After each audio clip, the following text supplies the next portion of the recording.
لو عجبك الفيديو ما تنساش تشترك في القناة وتفعل الجرس عشان يوصلك كل فيديوهاتنا الجديدة.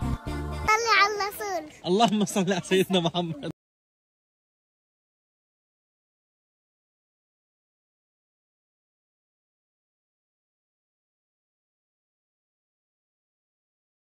السلام عليكم، يا اهلا والله وسهلا، حياكم الله ويا مرحبا.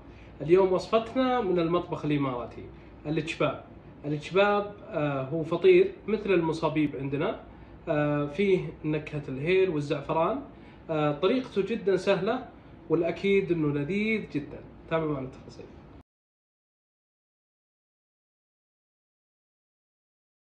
حليب البودر والخميرة والهيل والبيكنج بودر. الهيل يفضل يكون مطحون ناعم مرة. أضيف البيض وابدأ بإضافة الماء على دفعات مع التحريك. الماء عندنا دافي شوي. الكباب زين. الحين هذا القوام اللي نبغاه، في ناس يخففونه أكثر، بنخليه يتخمر ونرجع لكم. تركناه تتخمر تقريبا 25 دقيقة.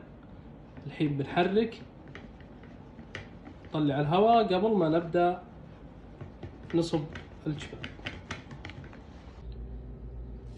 عندنا الصاجة جهزناها قبل حارة، ونبدأ نصب بهذه الطريقة.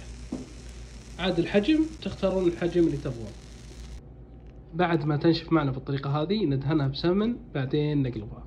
شوفوا ما شاء الله تفتحت، يا سلام يا سلام، بسم الله ما شاء الله تبارك الله. ايوه، بانكيك اماراتي ما شاء الله تبارك الله، شكل مغري جدا.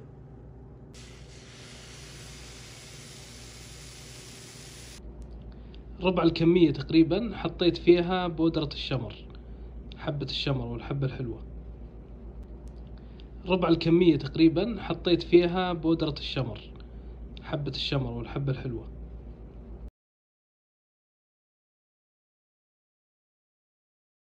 قدمت الكباب الاماراتي مع دبس تمر، ممكن تقدمونه مع عسل، في ناس ياكلونه مع جبن، مع اي شيء تفضلون. بسم الله، هذا الكباب. بسم الله. لو عجبك الفيديو ما تنساش تشترك في القناة وتفعل الجرس عشان يوصلك كل فيديوهاتنا الجديدة.